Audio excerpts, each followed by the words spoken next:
My husband grabbed the microphone at our 25th anniversary party. The whole family watched.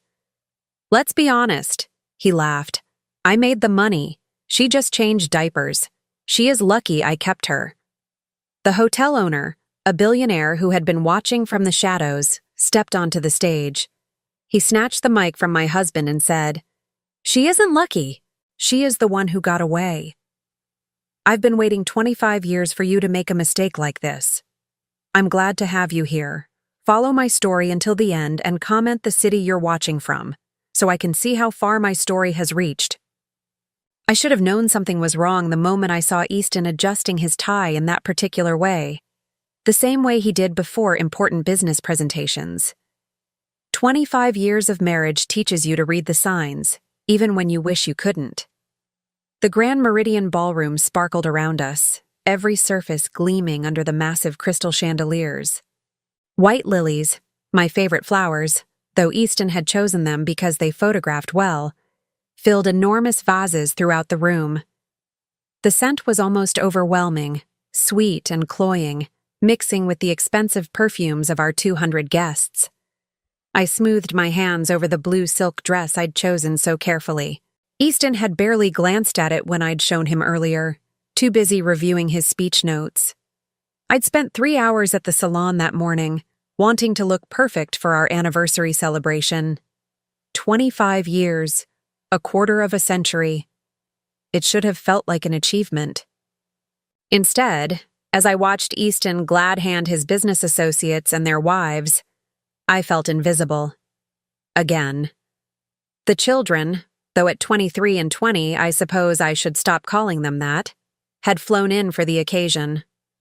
Michael stood near the bar with his girlfriend, looking uncomfortable in his rented tuxedo. Sarah chatted with her college friends at a table near the back, barely acknowledging my presence when I'd tried to join their conversation earlier. When had I become a stranger in my own family? The thought was interrupted by the sharp tapping of metal against crystal. Easton stood at the small stage the hotel had set up, microphone in hand, that familiar, confident smile spreading across his face. The room gradually quieted, conversations fading to expectant murmurs. "Ladies and gentlemen," his voice boomed through the speakers, and I felt that old flutter of pride I'd always felt when he commanded a room. "Thank you all for joining Antoinette and me tonight as we celebrate 25 wonderful years of marriage." Applause filled the ballroom, and I managed to smile, clasping my hands together to stop them from trembling. This was it. Our moment. Our celebration of everything we'd built together.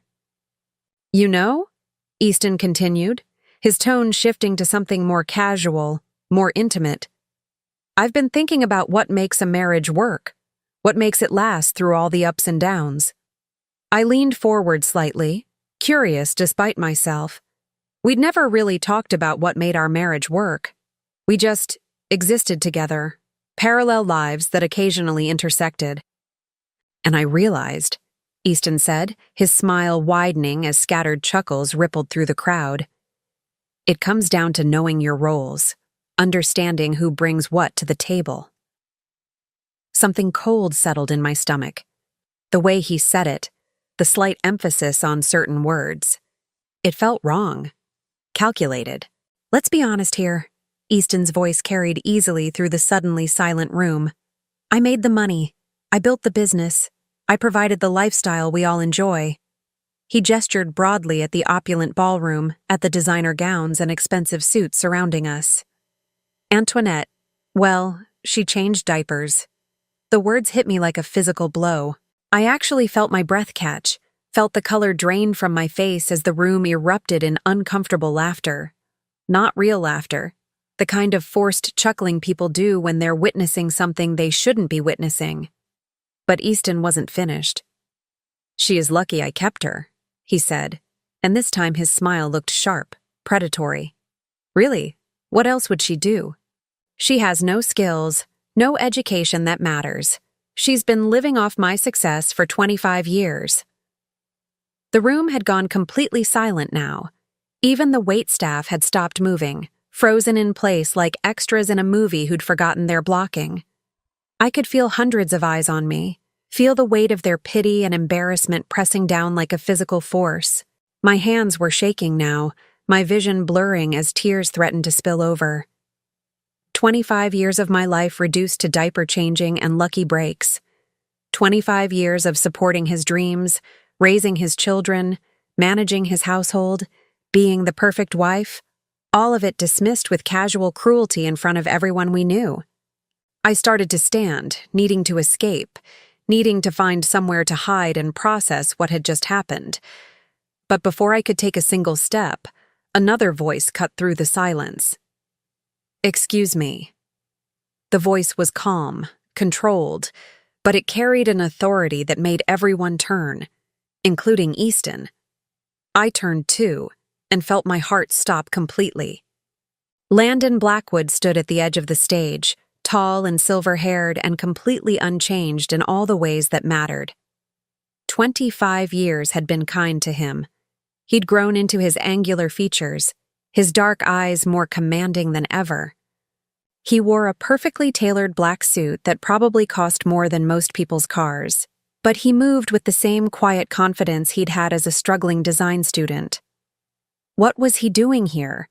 How was he here? Then I remembered. The Grand Meridian was his hotel. He owned the entire chain now. Landon Blackwood Hotels, with properties on 4 continents. I'd read about his success in magazines over the years, always with a mixture of pride and regret I'd never been able to fully examine. Easton blinked, his confidence faltering for the first time all evening. "I'm sorry. Who are you?" Landon stepped onto the stage with fluid grace, reaching for the microphone. "I'm Landon Blackwood. I own this hotel." His voice was pleasant, conversational, but there was steel underneath it. "And I need to interrupt your speech." Easton pulled the microphone back, his jaw tightening. You're in the middle of humiliating a remarkable woman," Landon said, his voice carrying clearly without amplification. "And I won't allow that to continue in my establishment." The ballroom had become a theater, every guest riveted by the drama unfolding on stage. I sat frozen, my heart pounding so hard I was sure everyone could hear it. Landon gently but firmly took the microphone from Easton's hand.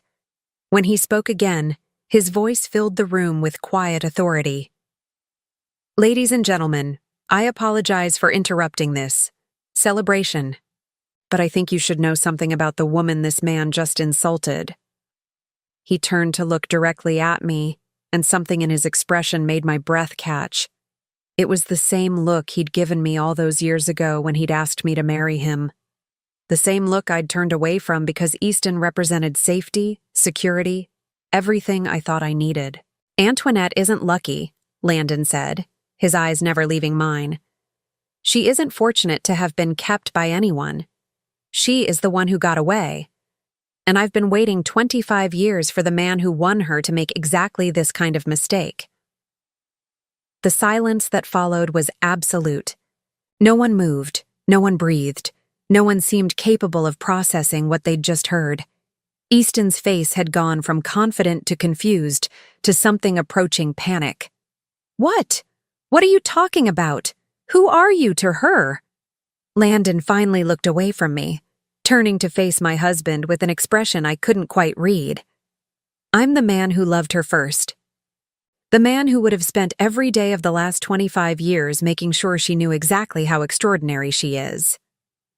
The microphone fell from Easton's limp fingers, hitting the stage with a sharp screech of feedback that made half the room wince. But I barely heard it over the roaring in my ears, the way my entire world had just shifted on its axis. Landon loved me first. Was still. Did he still? "Antoinette," Landon said, stepping to the edge of the stage, extending his hand toward me. "Would you like to get some air? I think we have a lot to talk about." I looked at his outstretched hand, then at Easton's stricken face, then at the sea of shocked expressions surrounding us. 200 people waiting to see what I would do, waiting to see if I would take the hand being offered to me or stay seated in the chair where I'd just been publicly humiliated. For the first time in 25 years, The choice was entirely mine. I stood up, my legs somehow steady despite the earthquake happening inside my chest. I walked toward the stage, toward Landon's waiting hand, toward a future I couldn't even begin to imagine.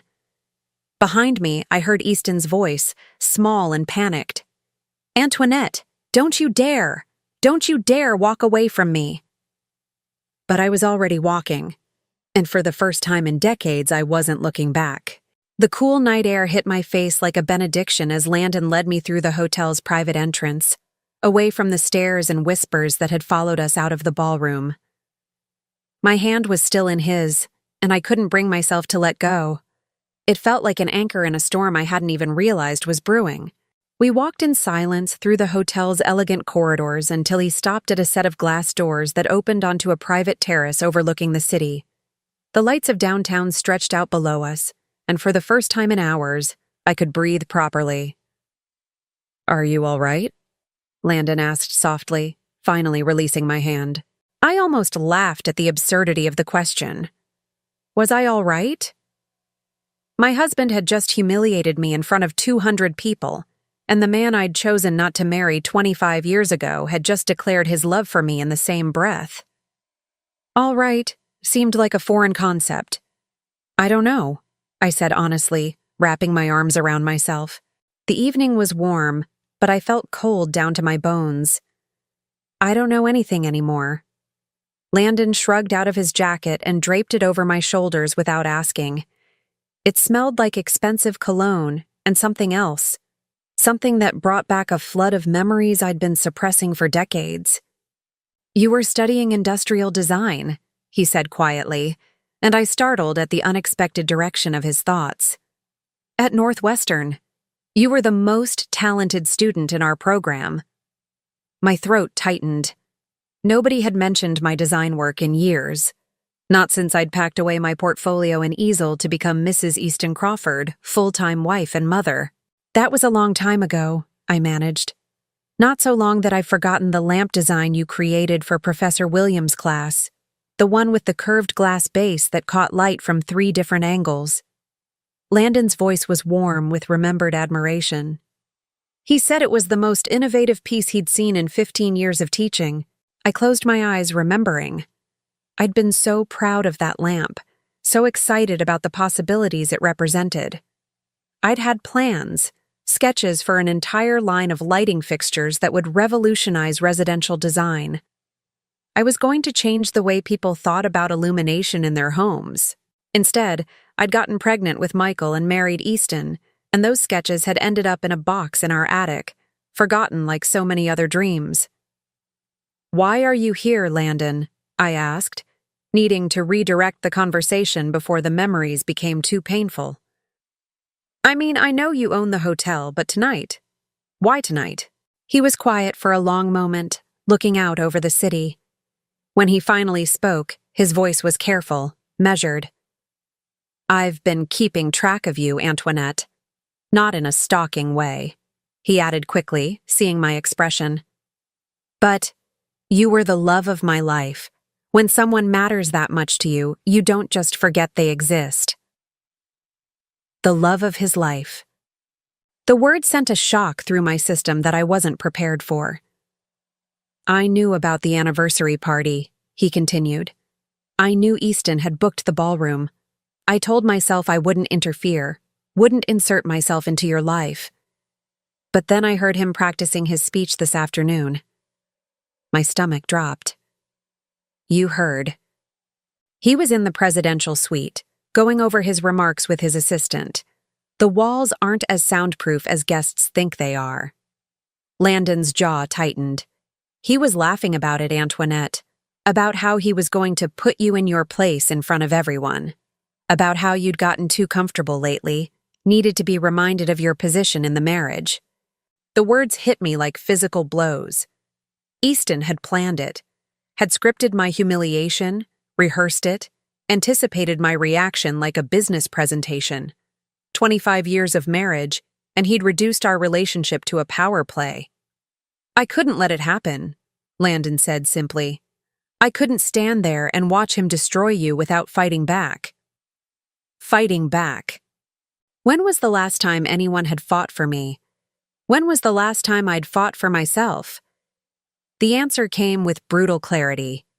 Never. I'd never fought for anything I wanted. I'd always chosen the safe path, the expected path, the path of least resistance. Like choosing Easton over Landon. The memory hit me with sudden, devastating force. I was 21 again, standing in my tiny apartment near campus, staring at two very different proposals. Literally. Both men had proposed to me within a week of each other. Landon had been passionate, romantic, down on one knee in the campus sculpture garden with a ring he'd designed himself. A simple band with a small diamond surrounded by tiny pieces of colored glass arranged like a sunburst. He'd been broke, surviving on instant noodles and student loans. But his eyes had burned with certainty when he'd told me he loved me. "I don't have much to offer you right now," he'd said, his voice shaking with emotion. "But I'll spend every day of my life making sure you never regret saying yes." Easton's proposal had come 3 days later, in an expensive restaurant downtown. His ring was a traditional solitaire, 2 carats, flawless. He'd talked about security, about the life he could provide, about my future being safe with him.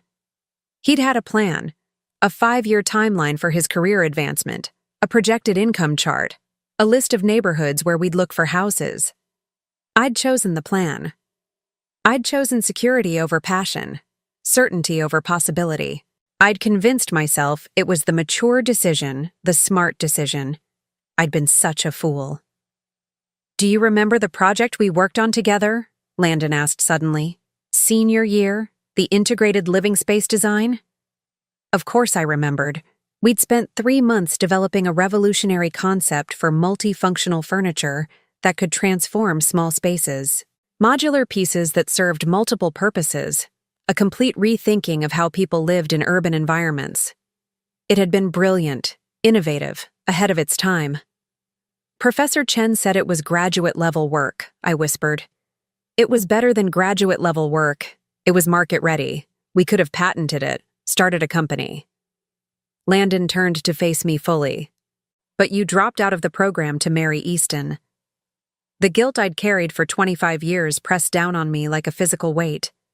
I'd abandoned our project, left Landon to complete it alone. He'd gotten full credit, but we both knew it had been a collaboration. "I'm sorry," I said, the words feeling inadequate. "I'm so sorry, Landon. I was young and scared and—" "Don't apologize," he said firmly. "I didn't bring it up to make you feel guilty. I brought it up because 6 months after you left, Easton started a furniture company. Crawford Designs. His first product line was remarkably similar to our project. The world seemed to tilt sideways. What are you saying?" "I'm saying your husband built his fortune on stolen ideas, Antoinette. Ideas you helped create." The memory came flooding back, Easton asking me about my classwork, showing interest in my projects for the first time since we'd started dating. I'd been so flattered by his attention, so eager to share my passion with him, that I'd shown him everything, every sketch, every prototype, every innovative concept I'd developed. He'd listened with such apparent fascination, asking detailed questions about materials and manufacturing processes. I'd thought he was trying to understand my world, trying to connect with the part of me he'd never shown much interest in before. Instead, he'd been stealing it. "The modular coffee table that launched his company," Landon continued quietly. "The one that could be reconfigured into a dining table and storage unit? That was your design, wasn't it?" It was. I'd sketched it during a late-night study session, frustrated by the limitations of my tiny apartment. Easton had found the sketch on my kitchen counter and studied it for nearly an hour, asking me to explain every detail. "He said he wanted to understand my work," I whispered, my voice breaking. "He said he was proud of my creativity." He was. Proud enough to claim it as his own. The betrayal hit me in waves. It wasn't just the humiliation in the ballroom tonight. It was 25 years of lies, 25 years of building a life on stolen dreams, 25 years of watching my husband take credit for my innovations while dismissing me as nothing more than a housewife. Every major breakthrough Crawford Designs has had, I said slowly, pieces clicking into place with horrible clarity. The expandable shelving system, the convertible workspace furniture, the eco-friendly material innovations. I helped develop all of those. I gave him the ideas, helped him work through the problems, and then he made you feel like you were lucky to be included in his success, Landon finished. Made you feel like your contributions were insignificant. I thought about all the times I'd tried to talk to Easton about design, about my ideas for improving his products or developing new ones. He'd listen with that patronizing smile, pat my hand, and tell me I didn't understand the business side of things. He'd made me feel stupid for having opinions about an industry I'd once dreamed of revolutionizing. Why didn't you say something? I asked. All these years, why didn't you tell me? Landon was quiet for a long moment. Because you chose him, he said simply. Because you seemed happy, and I didn't want to be the bitter ex who couldn't let go. Because I hoped, that maybe he really did love you enough to deserve you. And now? His smile was sad but determined. Now I know better. Tonight proved that he never understood what he had. He never saw you the way I saw you. The way I still see you. The way he still saw me. Present tense. After 25 years of silence, after building an empire while I disappeared into domestic invisibility, he still saw me as the woman I'd been, the woman I'd forgotten I could be. What am I supposed to do with this information, Landon? I can't just. I have children, a life, responsibilities. You have choices, he said gently. Maybe for the first time in 25 years you have real choices. Choices. The word felt foreign, dangerous. I'd spent so long following the path laid out for me that I'd forgotten there could be other paths. The offer I made in there, Landon continued, about us talking, about the future. I meant it, Antoinette.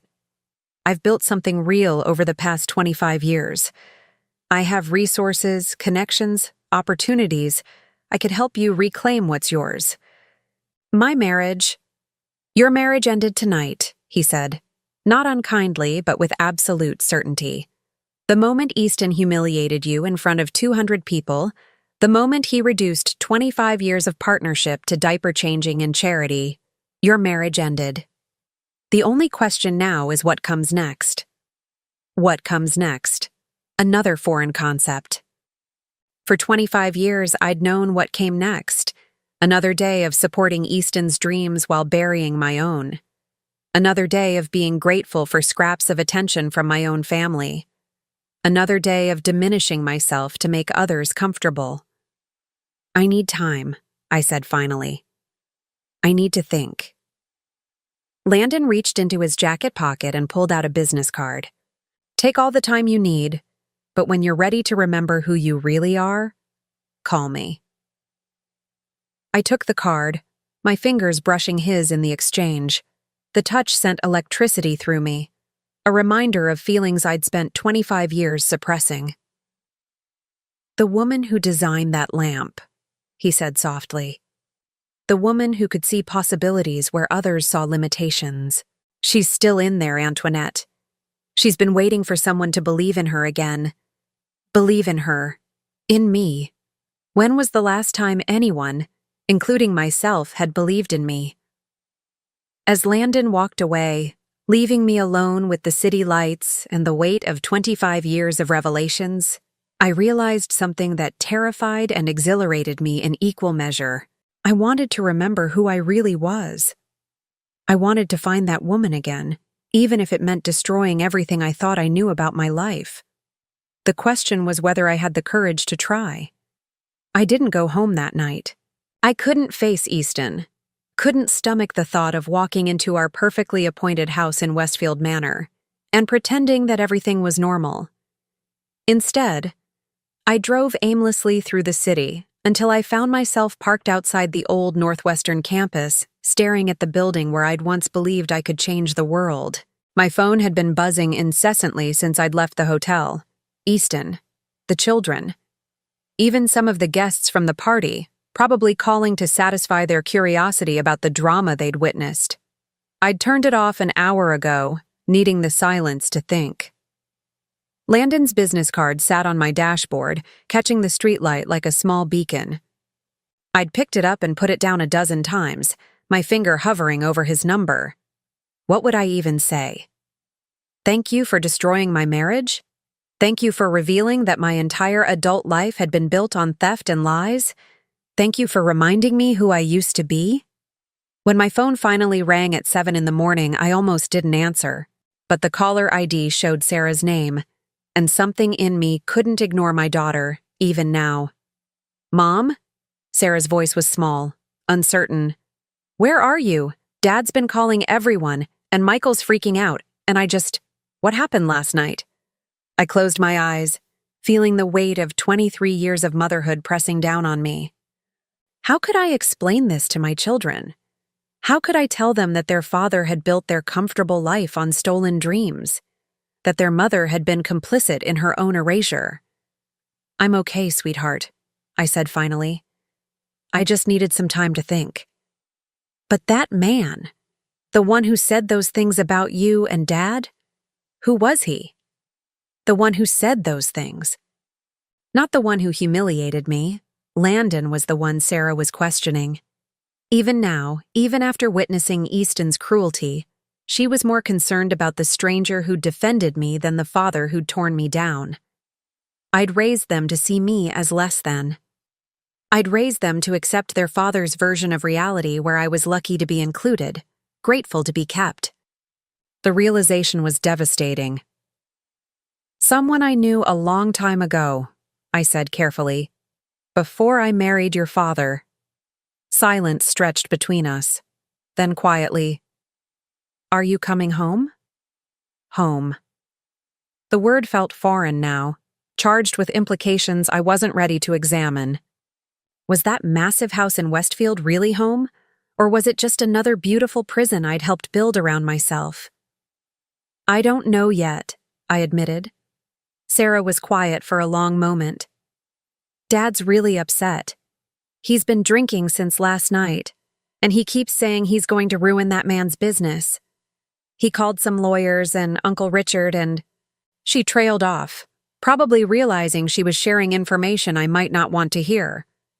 Uncle Richard, Easton's brother, the one with connections in every industry that mattered. Of course Easton would call in reinforcements. He'd never been one to accept defeat gracefully, and last night had been the first time in 25 years that someone had publicly challenged his narrative. Sarah, I said gently, I need you to understand something. Whatever happens between your father and me, it has nothing to do with you and Michael. You're both adults now, and this is between us. But Mom, I love you, I interrupted. I have always loved you. But I need some time to figure out what comes next. After I hung up, I sat in the car for another hour, watching students hurry across campus with their backpacks and coffee cups and urgent conversations. They looked so young, so full of possibility. Had I ever looked like that? Had I ever moved through the world with that kind of confident purpose? Yes.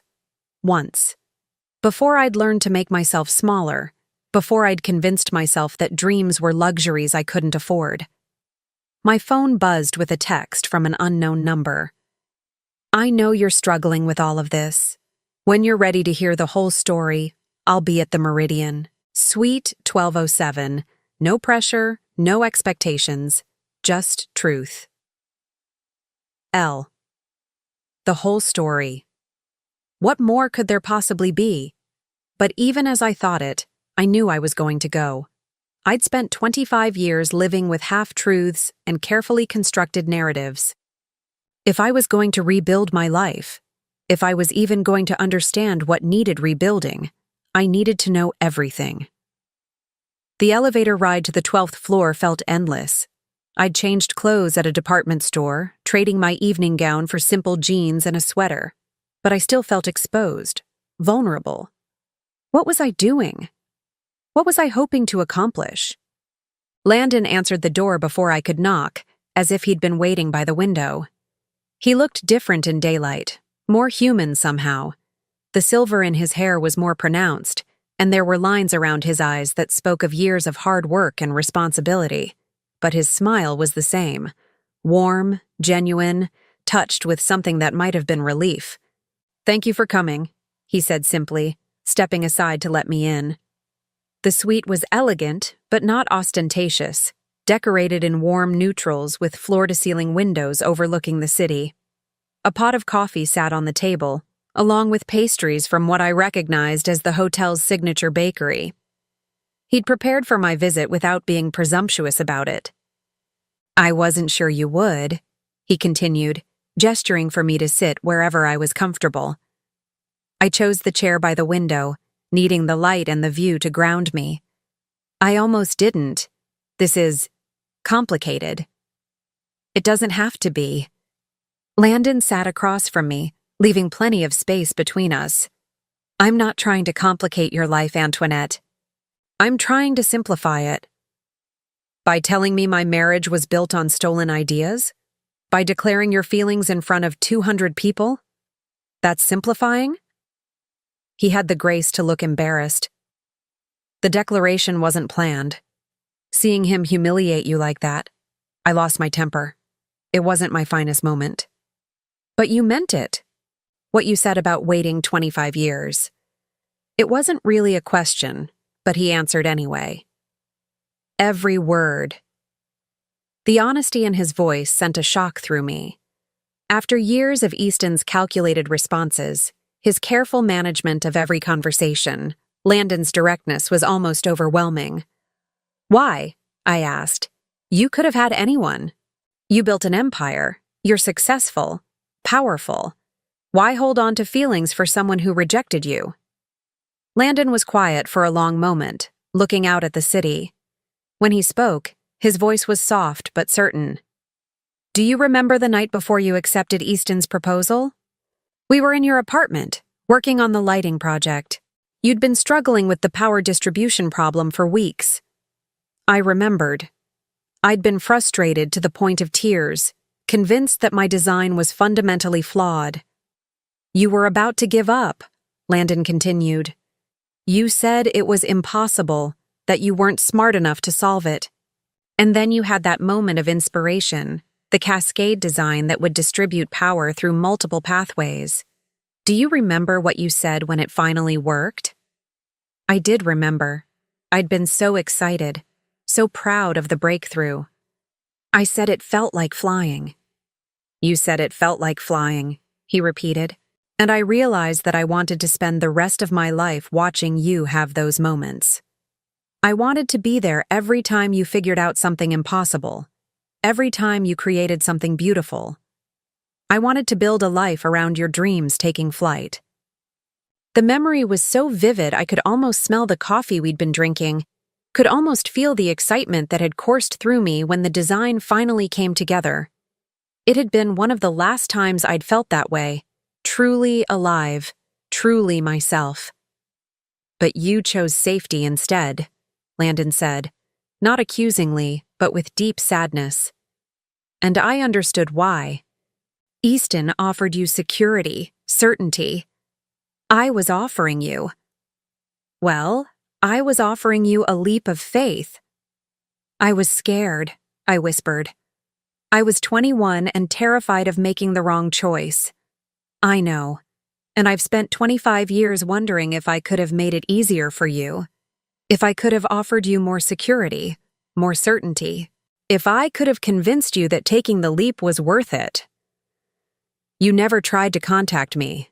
After I got engaged, you just disappeared." Landon's smile was rueful. "I went to Europe, spent 5 years working for design firms in Milan and Barcelona, trying to forget you. It didn't work, but it did teach me a lot about business, about building something from nothing. When I came back to the States, I was determined to create the kind of success that would have made you proud to choose me. And then I realized that building an empire out of wounded pride was a hollow victory. I had everything I thought I wanted, But I was still missing the one thing that mattered. The one thing that mattered. Me. He was talking about me as if I was something precious, something worth waiting for. After years of being treated as an afterthought, as lucky to be kept, the attention was almost dizzying. Landon, I need to ask you something, and I need you to be completely honest. He nodded, his expression serious. Last night, when you said Easton built his business on our ideas, how much of his success actually came from my work? Landon hesitated, and I knew the answer was going to be worse than I'd imagined. All of it, he said finally. Every breakthrough product Crawford Designs has launched in the past 25 years originated from concepts you developed, either from our college work or from ideas you shared with him during your marriage. The room seemed to spin around me. All of it. Not just the original modular furniture line, but everything. The expandable shelving that had made Crawford Designs a household name. The eco-friendly materials that had won them industry awards. The space-saving solutions that had revolutionized urban living. All mine. All stolen.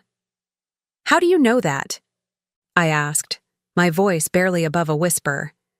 Because I've been watching Crawford Designs for 25 years, waiting to see if Easton would ever create something original. He never did.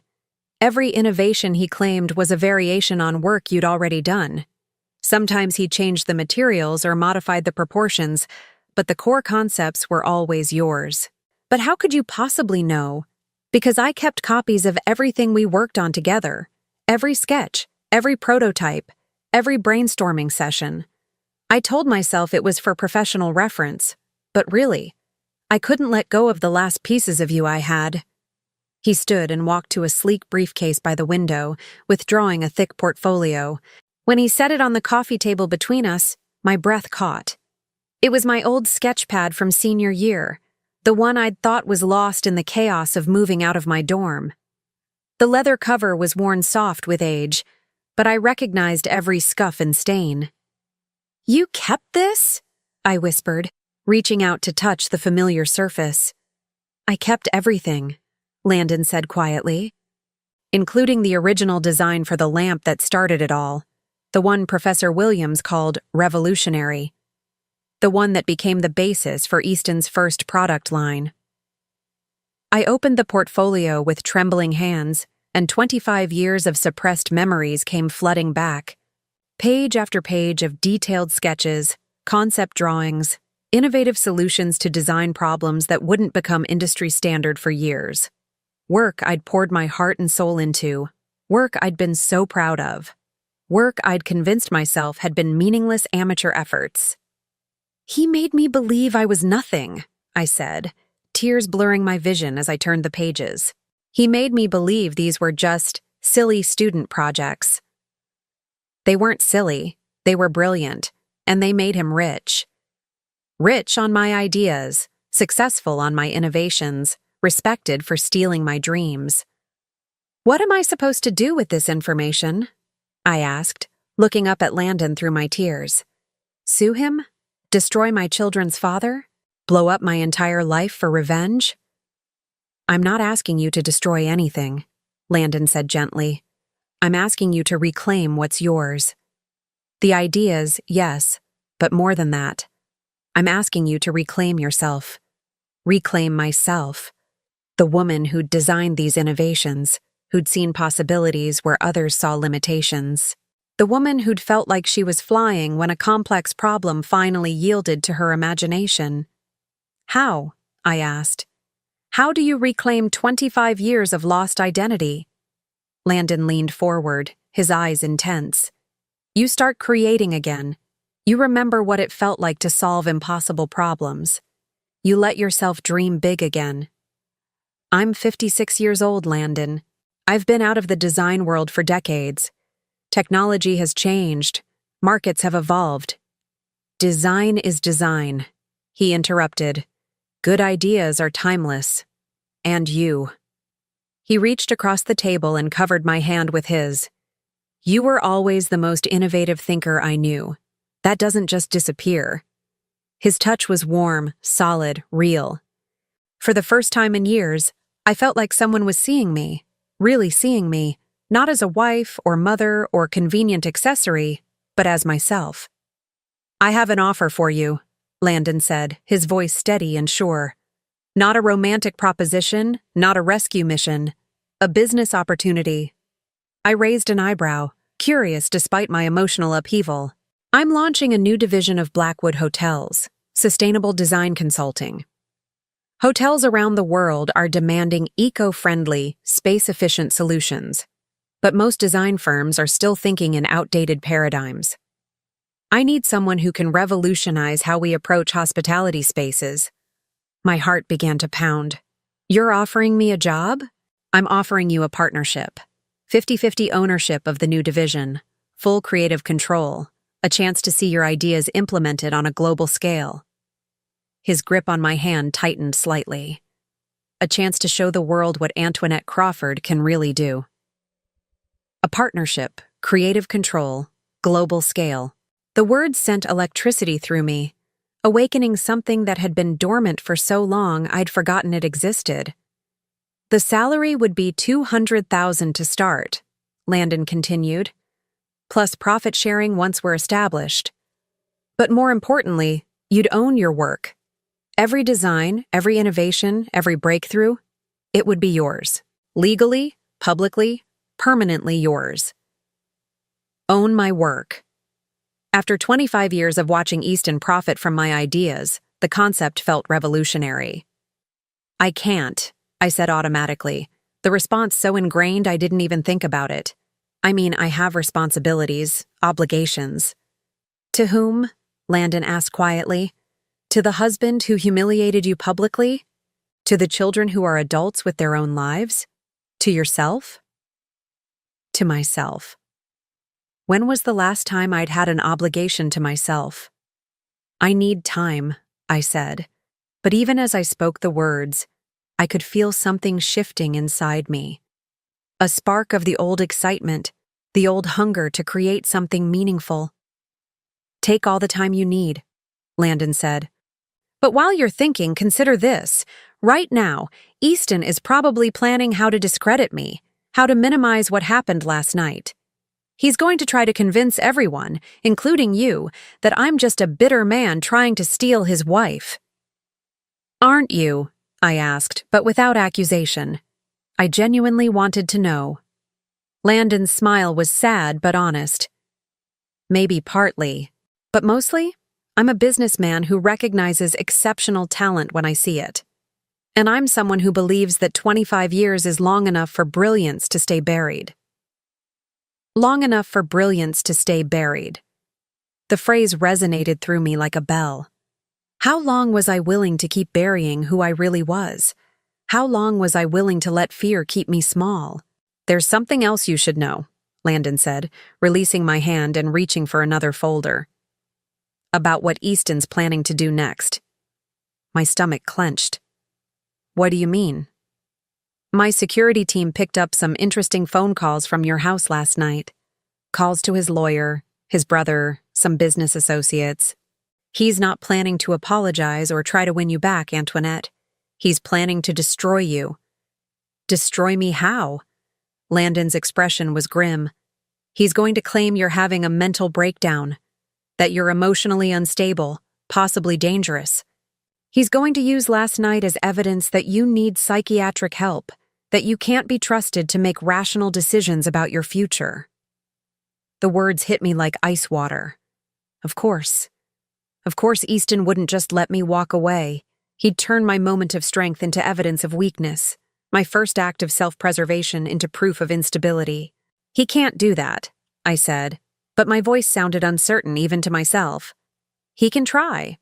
And if he succeeds, if he convinces a judge that you're mentally incompetent, he could gain control over your assets, your medical care, your entire life. You'd become his ward, legally obligated to submit to whatever treatment he deems necessary." The horror of it crashed over me. Not just divorce, not just humiliation, but complete legal subjugation. Easton wouldn't just take my past, he'd steal my future too. "But if you had your own income, your own professional identity, your own legal standing. Landon let the implication hang in the air. You're saying I need to move fast. I'm saying you need to choose who you're going to be. The woman who lets herself be destroyed by a man who never deserved her, or the woman who takes back everything he stole and builds something even better. I looked down at the portfolio again, at years of work I'd forgotten I was capable of. Then I looked at Landon, at the man who'd kept faith with my potential even when I'd lost faith in myself. For the first time in 25 years, I knew exactly what I needed to do. The only question was whether I had the courage to do it. I drove home to Westfield Manor in a daze, Landon's portfolio carefully secured in my passenger seat like precious cargo. The familiar tree-lined streets seemed different somehow, smaller, as if I was seeing them through new eyes. The massive houses with their perfect lawns and pristine facades looked less like dreams fulfilled and more like beautiful prisons. Our house, Easton's house, I corrected myself, sat at the end of a curved driveway, all Georgian columns and manicured hedges. I'd once been so proud of this place, so grateful that Easton's success had allowed us to live here. Now I wondered how many of my stolen ideas had paid for those marble steps, those hand-carved moldings, that 3-car garage. Easton's Mercedes was in the driveway, along with his brother Richard's silver BMW. Of course, Richard was here. The cavalry had arrived to help Easton manage the crisis of his wife developing a backbone. I sat in my car for several minutes, gripping the steering wheel and trying to gather my courage. Through the large front windows, I could see movement in the living room. 2 figures pacing, gesturing, planning. Planning what to do about me, no doubt. My phone buzzed with another text from Sarah. Dad says you've been acting strange lately. Are you okay? Should I come home? Acting strange. Already the narrative was shifting, just as Landon had predicted. Easton was laying the groundwork for his mental instability defense, preparing to paint my moment of clarity as evidence of breakdown. I turned off the car and gathered my resolve. If I was going to do this, if I was really going to reclaim my life, I needed to move fast. Easton had 25 years of experience managing me, controlling the story, making me doubt my own perceptions. I couldn't let him do it again. The front door was unlocked, as always. Easton had never worried about security in our wealthy neighborhood. Why would he? He'd never had anything to fear from the person who posed the greatest threat to his carefully constructed life. Antoinette. His voice called from the living room before I'd even closed the door. Is that you? Yes, I called back, surprised by how steady my voice sounded. It's me. I found them in the living room, Easton and Richard seated across from each other like generals planning a campaign. Papers were spread across the coffee table, legal documents by the look of them. They both looked up when I entered, their expressions a careful mixture of concern and assessment. Sweetheart, Easton said, rising to his feet with the kind of solicitous manner one might use with an invalid. We've been so worried about you when you didn't come home last night. I needed time to think, I said simply, staying near the doorway. I didn't want to get trapped in the middle of the room, surrounded by their careful manipulation. Richard stood as well, his expression professionally sympathetic. As Easton's lawyer brother, he'd had plenty of practice managing difficult situations. Antoinette, I think we should talk about what happened last night. Easton's told me about the incident at the party. The incident? Already my humiliation was being reframed as something I'd caused, something that needed to be managed rather than addressed. Has he? I asked, looking between the two men. And what exactly did he tell you? Easton's jaw tightened slightly. I told him about Landon Blackwood's inappropriate behavior, how he inserted himself into our celebration, made those ridiculous claims about your past relationship. Ridiculous claims? I repeated, feeling that familiar cold anger settling in my chest. Which part was ridiculous, Easton? The part where he said he loved me or the part where he said I was talented? Antoinette, Richard began, but I cut him off. No. I want to hear from my husband. I want to hear him explain which part of what Landon said was ridiculous. Easton's mask of concern slipped slightly, revealing the irritation underneath. The man is obviously unstable. He's been fixated on you for 25 years, building some kind of fantasy around a college relationship that ended decades ago. A fantasy, I said slowly. So when he said I was a talented designer, that was fantasy. You took a few art classes, Easton said dismissively. It's hardly the foundation for a career. A few art classes. I felt the familiar sting of his casual dismissal, but this time it was accompanied by something else. Clarity. For the first time, I could see exactly what he was doing, how he minimized my accomplishments to maintain his own superiority. Industrial design, I corrected. I was studying industrial design. I was good at it. Richard cleared his throat uncomfortably. Perhaps we should focus on the present situation. Antoinette, we're concerned that this man might be trying to manipulate you, to take advantage of what was obviously an emotional moment. Take advantage. Of course that was their interpretation. It couldn't be that someone genuinely valued me, genuinely saw potential in me. It had to be manipulation, exploitation. He offered me a job, I said quietly. The silence that followed was deafening. Easton's face went through several expressions: surprise, disbelief, anger, before settling on condescending amusement. A job? He laughed, and the sound was sharp, cutting. Sweetheart, you haven't worked in 25 years. What kind of job could you possibly be qualified for? There it was. The casual cruelty that had become so familiar I'd stopped noticing it.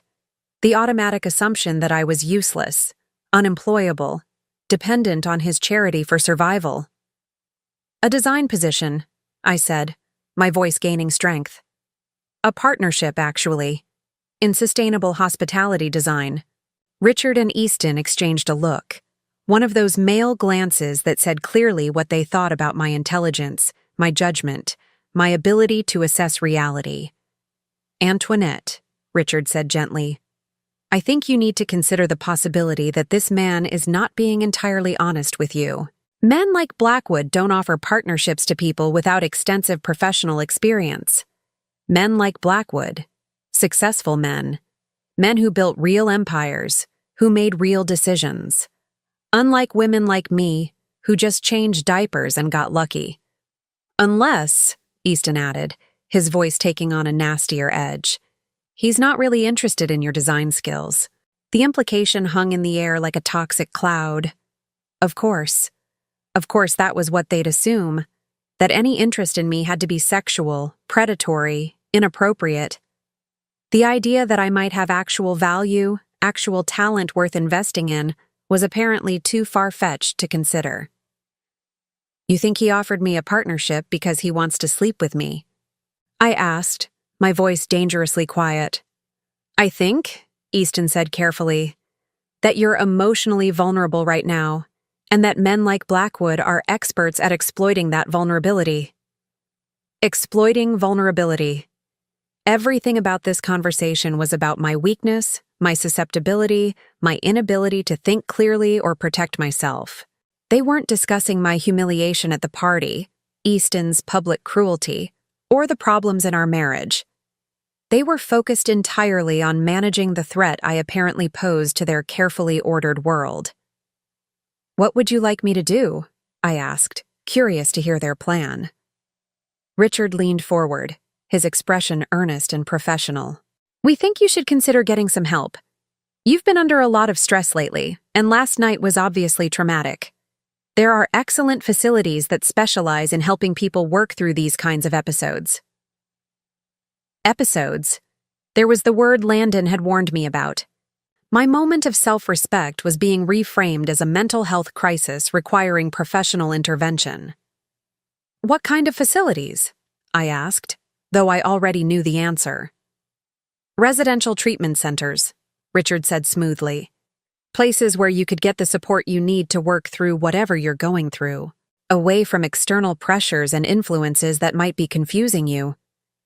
Away from Landon, away from anyone who might remind me that I had options, that I deserved better, that I was worth more than Easton's version of charity. "How long would this treatment last?" I asked. Easton and Richard exchanged another look. "As long as necessary," Easton said. "Until you're feeling more like yourself again." More like myself. The irony was breathtaking. They wanted to send me away until I was willing to be the diminished version of myself they were comfortable with. Until I stopped remembering that I used to have dreams, used to have talent, used to believe I could fly. And if I refuse? The silence stretched uncomfortably. Finally, Richard spoke. "Antoinette, if you're not capable of making rational decisions about your own well-being, then the people who love you have to step in." There it was. The threat Landon had predicted, delivered with lawyerly precision. Submit to treatment voluntarily, or they'd have me declared incompetent and force me into it. I looked around the living room, at the expensive furniture I'd helped choose, the artwork we'd collected together, the family photos that documented 25 years of carefully curated happiness. None of it felt like mine anymore. It all felt like props in someone else's life, someone else's story. "I need to get a few things from upstairs," I said finally. "Of course," Easton said, his relief evident. He thought I was surrendering, accepting their assessment of my mental state. "Take your time. We can discuss the details when you're ready." I walked upstairs slowly, my mind racing. They were giving me rope, expecting me to hang myself with compliance. Instead, I was going to use it to climb out of the hole they'd spent 25 years digging for me. In our bedroom, Easton's bedroom, really, since I'd never been allowed to decorate it the way I wanted, I pulled out a small suitcase and began packing carefully. Not too much, nothing that would suggest I wasn't coming back. Just enough to survive for a few days while I figured out my next move. At the bottom of my jewelry box, hidden beneath layers of rarely worn accessories, I found my original Northwestern student ID.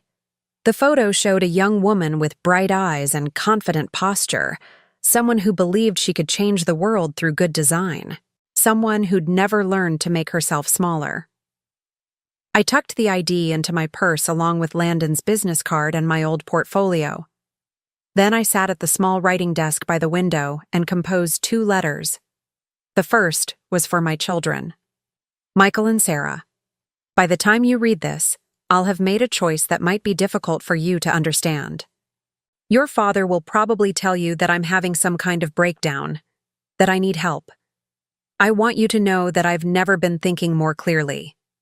I'm not abandoning you. I'm not choosing someone else over our family. I'm choosing myself for the first time in 25 years. I'm choosing to remember who I was before I learned to disappear. I love you both more than words can express. But I can't keep living as half a person, and I can't keep pretending that diminishing myself is the same thing as keeping our family together. I hope someday you'll understand. I hope someday you'll be proud of me for finding the courage to fly again. All my love, Mom. The second letter was shorter, addressed to Easton. I accept your job offer. When you're ready to discuss the terms of our partnership, you know how to reach me. A. But that letter wasn't for Easton. It was for Landon. I sealed both letters, left the first on my pillow and tucked the second into my purse. Then I picked up my suitcase, took one last look around the room that had never really felt like mine, and walked downstairs. Easton and Richard were still in the living room, their legal documents spread across the coffee table like battle plans. "All set?" Easton asked, looking up with that patronizing smile I'd once found comforting. "Yes," I said. "I think I am." I walked to the front door, my heart pounding so hard I was sure they could hear it. Any second now, one of them would ask where I was going, would notice that I was carrying a suitcase instead of just grabbing my purse. But they didn't. They were so certain of my compliance, so confident in their assessment of my limitations. that it never occurred to them that I might have my own plan. "Antoinette?" Easton called as I reached for the door handle. I turned, expecting to be caught, expecting to have to fight my way out. "Drive carefully," he said, "and call us when you get to the facility. We want to know you've arrived safely." I nodded, not trusting my voice. Then I walked out the front door of the house I'd called home for 25 years, got into my car, and drove away from everything I'd ever known. I didn't look back. For the first time in my adult life, I didn't look back. The drive to the Meridian Hotel felt like flying. When I knocked on the door of Suite 1207, Landon answered immediately, as if he'd been waiting by the window again. His expression shifted from hope to concern when he saw my suitcase. "Are you all right?" he asked, stepping aside to let me in. I set down my suitcase and reached into my purse, pulling out the letter I'd written. "I accept your job offer," I said, handing it to him. "When can I start?" Landon read the letter, his expression shifting to something that might have been wonder. "Are you sure about this? Once we move forward, there's no going back. Easton will fight this with everything he has." "I know," I said, "but I'm tired of being afraid. I'm tired of being small. I'm tired of pretending that I'm grateful to be kept when I should have been building something of my own all along." Landon smiled. Not the careful professional smile he'd worn during our business discussions, but something warm and real and full of possibilities. "In that case," he said, "welcome to Blackwood Design Partners. I think we're going to build something extraordinary together." Something extraordinary. After 25 years of being told I was ordinary at best, the words felt like a promise and a challenge rolled into one. 3 weeks after I walked out of Easton's carefully controlled world, I was sitting in the bright, modern office space that Landon had secured for Blackwood Design Partners. Sunlight streamed through floor-to-ceiling windows, illuminating the drafting tables and computer workstations that would soon house our revolutionary approach to sustainable hospitality design. I'd been working 16-hour days, partly because I was genuinely excited about the projects we were developing, but mostly because I was terrified that if I stopped moving, I'd lose my nerve and crawl back to the safety of my old life.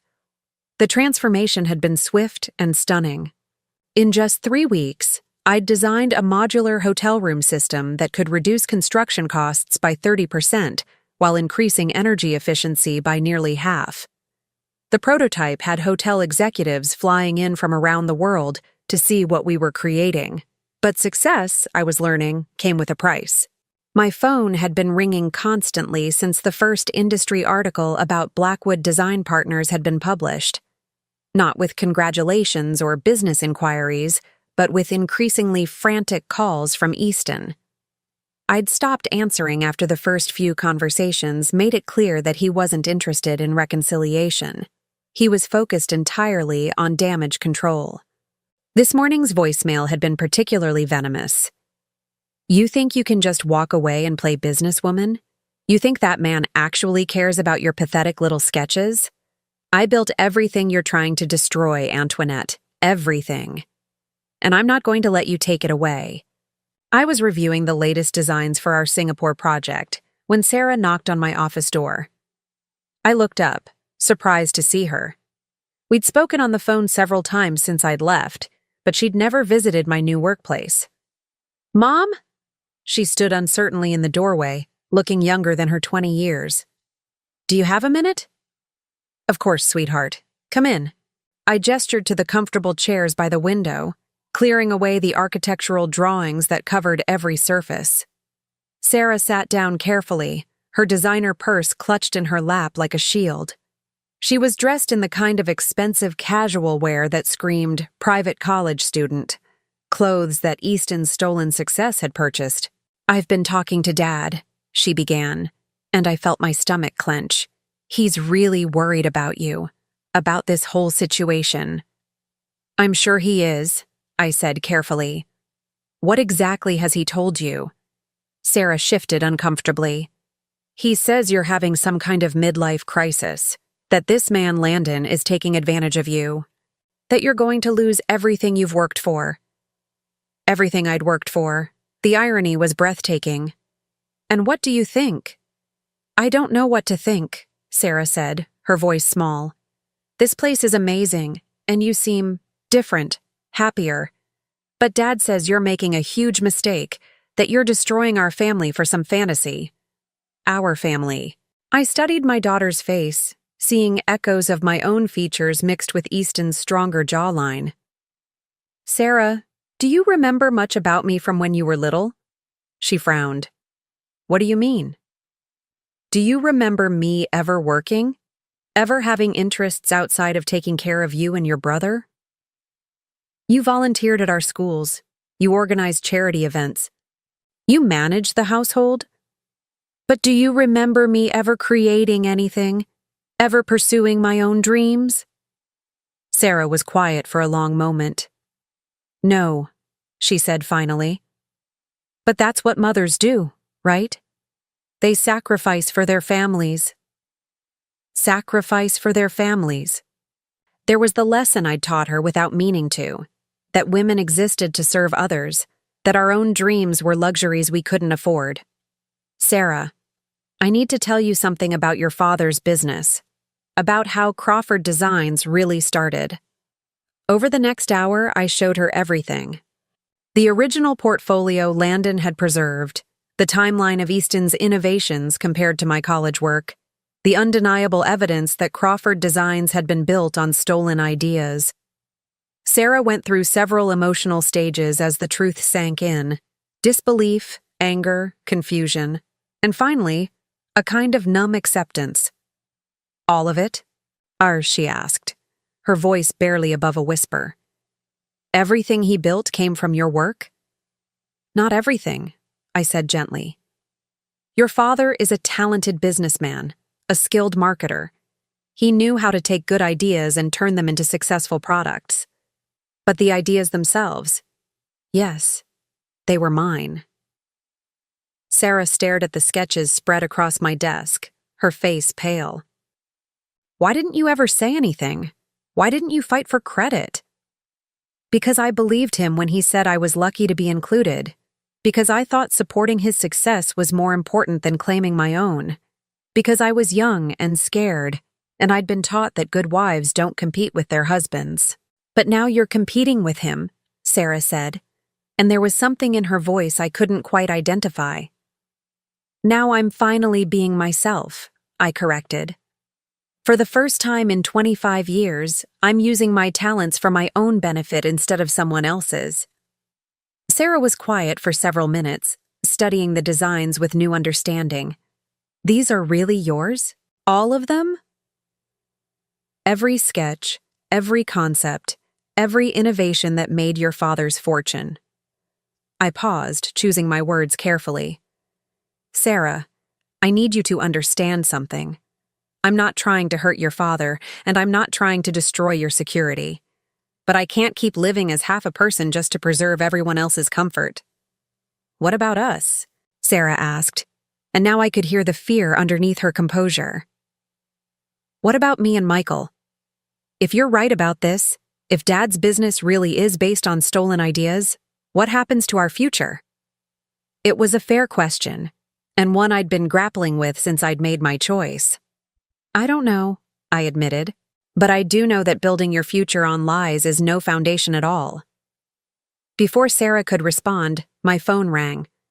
Landon's name appeared on the caller ID, and I could see from his expression through the glass wall of his office that something was wrong. Excuse me, I told Sarah, then answered the call. What is it? Antoinette, you need to come to my office immediately. We have a problem. I found Landon pacing behind his desk, his usual composed demeanor replaced by something approaching agitation. Sarah had followed me, hovering in the doorway uncertainly. What's wrong? I asked. Landon gestured to his computer screen, which displayed what looked like a legal document. Easton filed an injunction this morning. He's claiming that all the design work you've done for Blackwood Partners is stolen intellectual property that belongs to Crawford Designs. My blood turned to ice. He can't do that. Those designs are completely original. He's claiming they're derivative of work you did during your marriage, which under California law would make them community property. He's arguing that since you were unemployed and he was your sole source of financial support, any intellectual property you developed during the marriage belongs to both of you. But that's insane. I never worked on these specific projects during our marriage. It doesn't matter, Landon said grimly. He doesn't have to prove the designs are identical. He just has to demonstrate that they're based on techniques and concepts you developed while married to him. And given that your original portfolio clearly shows the foundation for everything you're doing now. The implications hit me like a physical blow. Easton wasn't just trying to hurt me, he was trying to steal my work again. Even now, even after everything, he was attempting to claim ownership of my creativity. There's more, Landon continued. He's also filed for an emergency restraining order, claiming you're mentally unstable and that I'm manipulating you into making decisions that are harmful to your well-being and your family's financial security. Sarah gasped from the doorway. I'd forgotten she was there, forgotten that she was witnessing her parents' marriage implode in real time. What does that mean? I asked, though I was afraid I already knew. It means that until the court hearing next week, you're legally prohibited from making any business decisions or entering into any new contracts. It also means that if the judge rules in his favor, you could be forced to return all compensation you've received from Blackwood Partners and undergo psychiatric evaluation. The room seemed to spin around me. In one brilliant legal maneuver, Easton had managed to paint me as both a thief and a madwoman. If he succeeded, I'd lose everything. My newfound career, my financial independence, possibly even my freedom. Mom, Sarah said softly from the doorway, and I turned to look at her. Is this why you left? Because you knew he would do something like this? I thought about her question, about the pattern of control and manipulation that had characterized my entire marriage. Not specifically, I said, but yes, I knew that Easton would never let me go without a fight. I knew he'd try to destroy me rather than face the truth about what he'd done. Sarah walked into the office and sat down heavily in one of the chairs. I need to ask you something, and I need you to be completely honest with me. I nodded, bracing myself. Are you in love with Landon? The question caught me off guard. Not because it was inappropriate, but because I hadn't allowed myself to examine it carefully. I don't know, I said finally. I know that he sees me as a person worth respecting, worth investing in. I know that he makes me feel capable and valuable in ways I'd forgotten were possible, whether that's love or just gratitude. I honestly can't tell anymore. Landon cleared his throat uncomfortably. Perhaps I should give you two some privacy. No, Sarah said firmly. You should hear this too. She turned to face me fully. Mom, I've been watching Dad for the past 3 weeks since you left.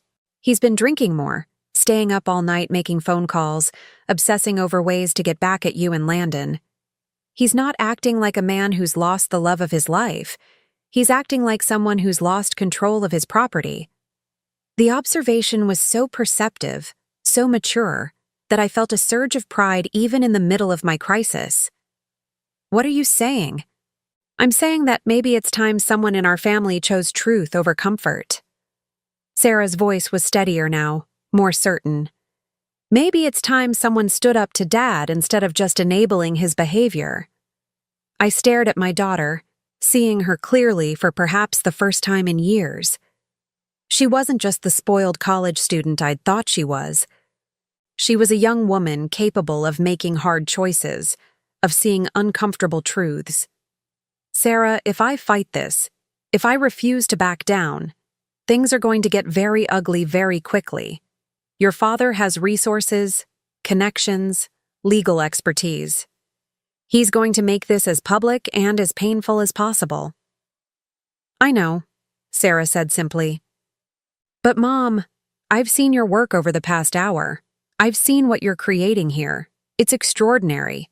It's the kind of innovation that could change entire industries. Are you really going to let Dad steal that too? Let Dad steal that too. The phrase hit me like a revelation. This wasn't just about my current projects or my partnership with Landon. This was about whether I was going to spend the rest of my life letting Easton claim ownership of my creativity, my intelligence, my very identity. I looked at Landon, who had been watching this conversation with something that might have been amazement. What are our chances if we fight this?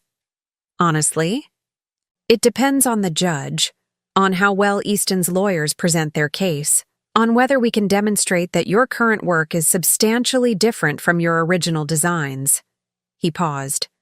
But Antoinette, even if we lose in court, even if you have to walk away from this partnership, you'll have proven something important.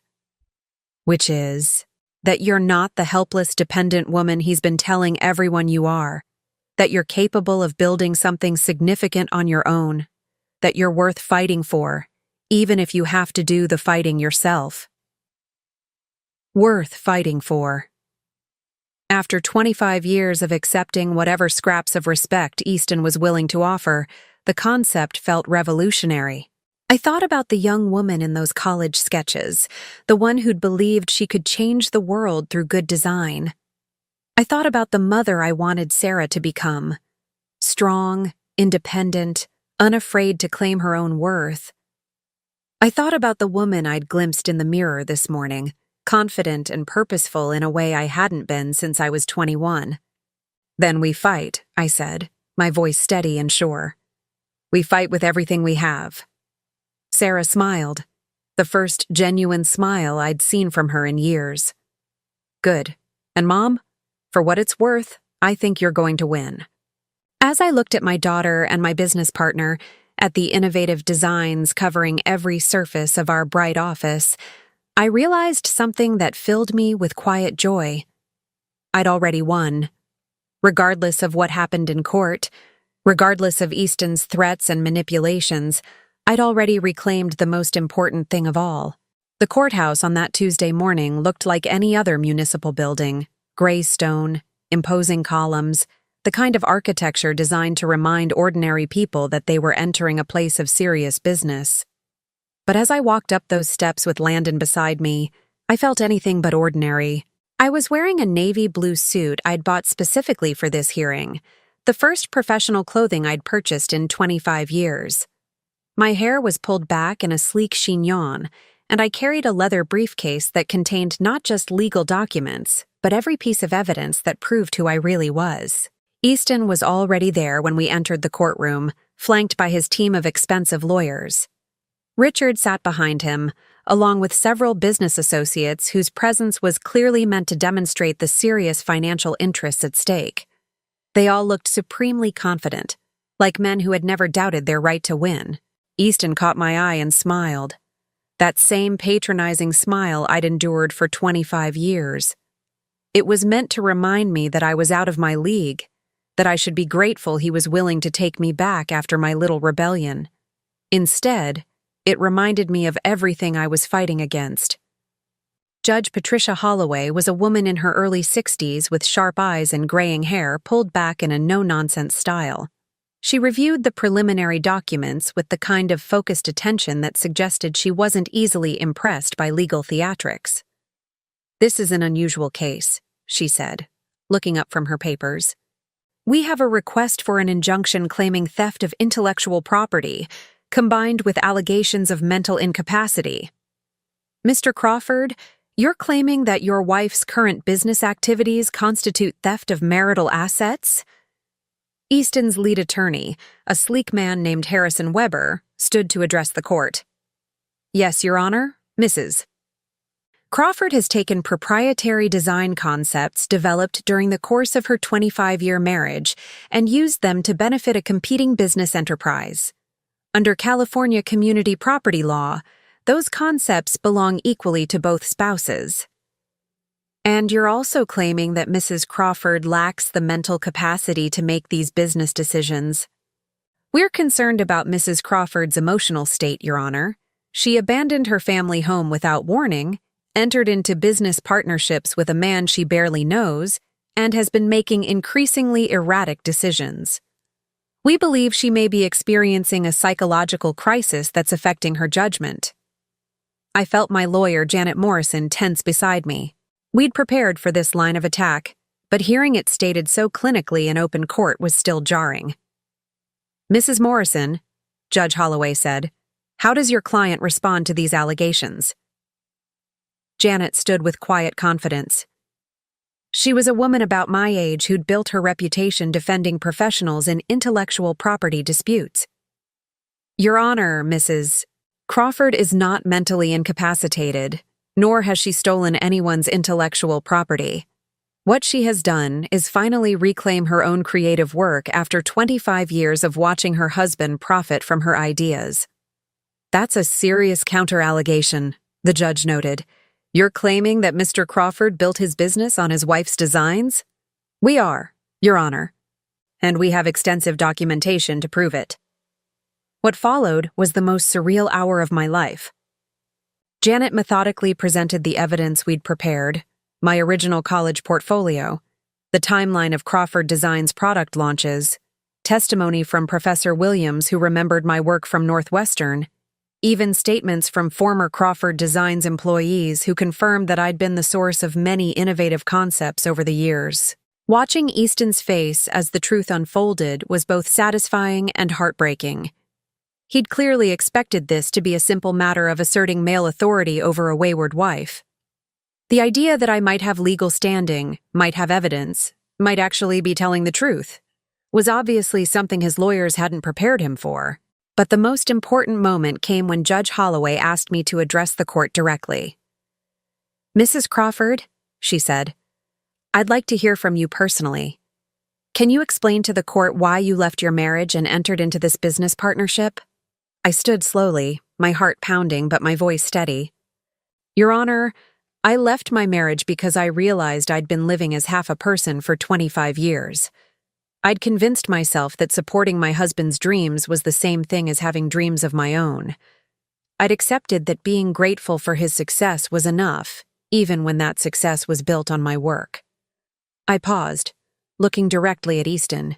For 25 years, I told myself that love meant sacrifice, that good wives don't compete with their husbands, that being kept was a privilege I should be grateful for.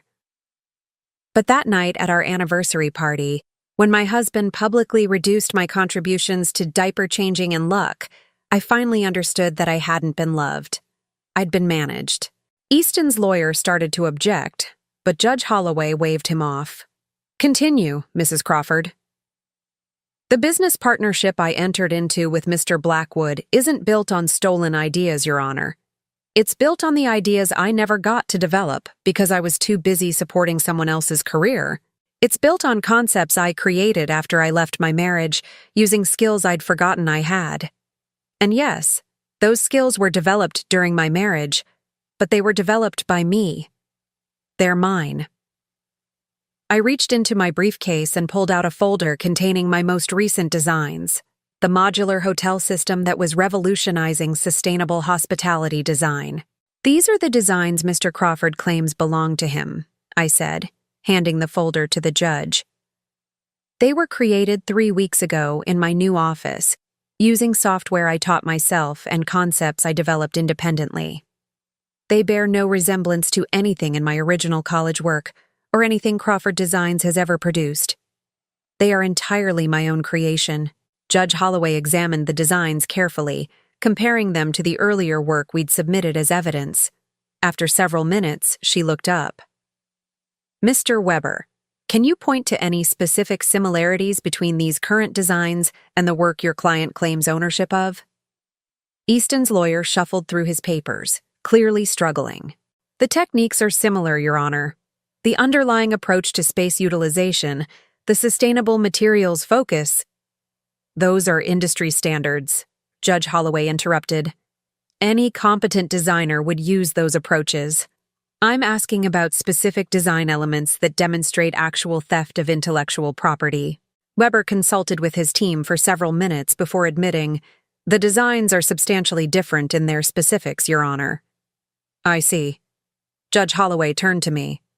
Mrs. Crawford, regarding the allegations of mental incapacity, how do you respond? This was the moment I'd been both dreading and anticipating. Your Honor, if recognizing my own worth constitutes mental illness, then I suppose I'm guilty as charged. If leaving a marriage where I was treated as decorative property rather than a partner constitutes instability, then I accept that label. But if we're defining mental health as the ability to think clearly, make rational decisions, and pursue meaningful work, then I've never been healthier in my life. I gestured toward the courtroom where several hotel executives had come to observe the proceedings. In the 3 weeks since I left my marriage, I've designed a revolutionary hospitality system that's already attracted international attention. I've established professional relationships with industry leaders who value my expertise. I've created more innovative work than I produced in the previous 25 years combined. That's not the behavior of someone who's mentally incapacitated. Judge Holloway was quiet for several minutes, reviewing all the evidence we'd presented. Finally, she looked up. Mr. Crawford, she said, addressing Easton directly. I've reviewed the evidence presented by both sides. While it's clear that your wife did contribute significantly to your business success over the years, it's also clear that her current work represents original creation, not theft of existing intellectual property. Do you have any evidence that contradicts this assessment? Easton stood slowly, his confidence finally cracking. Your Honor, my wife is. She's not the same person she was. This man has filled her head with ideas about independence and careers. She's 56 years old. It's too late for her to start over. The words hung in the air like a confession. There it was. Easton's real concern wasn't about stolen property or mental illness. It was about control. It was about a woman who dared to claim her own life at an age when he believed she should be grateful for whatever he was willing to give her. Mr. Crawford, Judge Holloway said quietly, the court's job is not to determine whether your wife's life choices are wise or appropriate.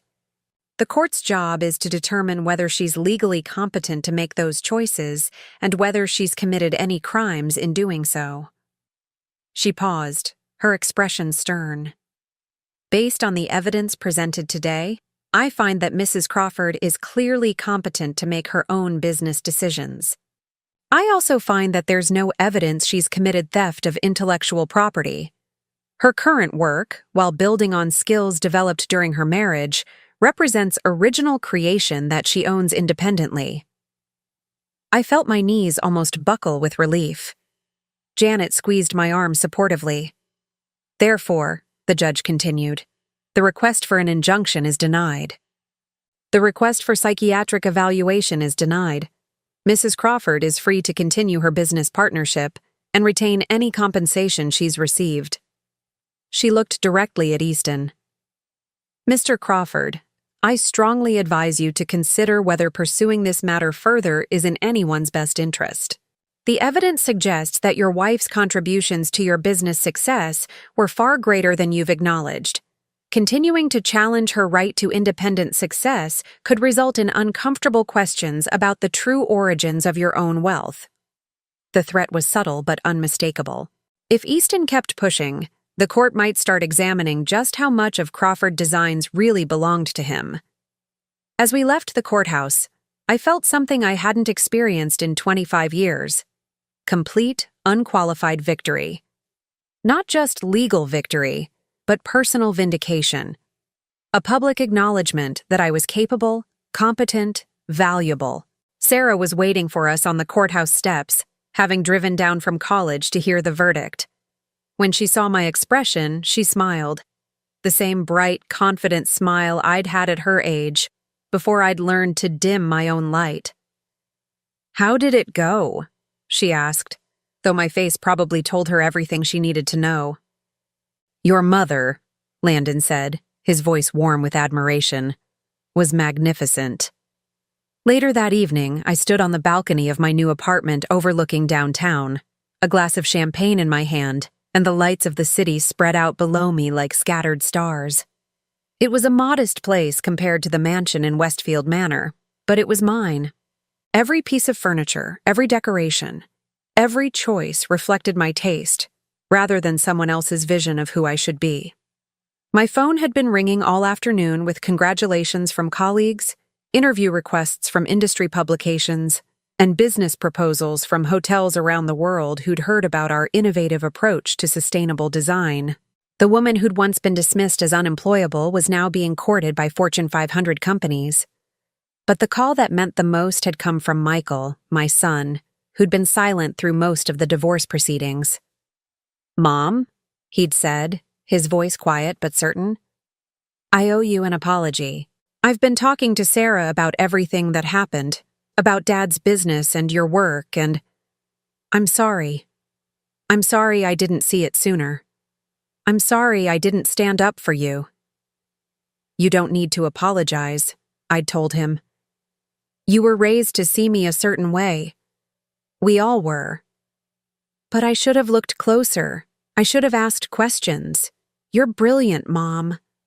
You always were. I guess I never thought about where Dad's ideas really came from." Now, standing on my balcony, I thought about the young woman who'd designed that revolutionary lamp in college, who'd believed she could change the world through good design. She'd been buried for 25 years under layers of compromise and diminished expectations, but she'd never really died. She'd just been waiting. The door behind me opened, and Landon stepped onto the balcony carrying his own glass of champagne. We'd maintained strictly professional boundaries during the legal proceedings, but now, with the court case behind us and our partnership secure, we could finally acknowledge what had been building between us. "Penny for your thoughts," he said, moving to stand beside me at the railing. "I was thinking about time," I said, "about how 25 years seemed like such a long time to wait, but now it feels like preparation. Like everything I went through was teaching me to value what I have now." "And what do you have now?" I looked at him, this man who'd kept faith with my potential even when I'd lost faith in myself, then out at the city where I was building something entirely my own. "Everything," I said simply. "I have everything." Landon reached for my hand, and I didn't pull away. His touch was warm, solid, real, not the desperate grasping of someone trying to possess me, but the gentle connection of someone who valued who I was. Now I'm curious about you who listened to my story. What would you do if you were in my place? Have you ever been through something similar? Comment below, and meanwhile, I'm leaving on the final screen 2 other stories that are channel favorites, and they will definitely surprise you. Thank you for watching until here.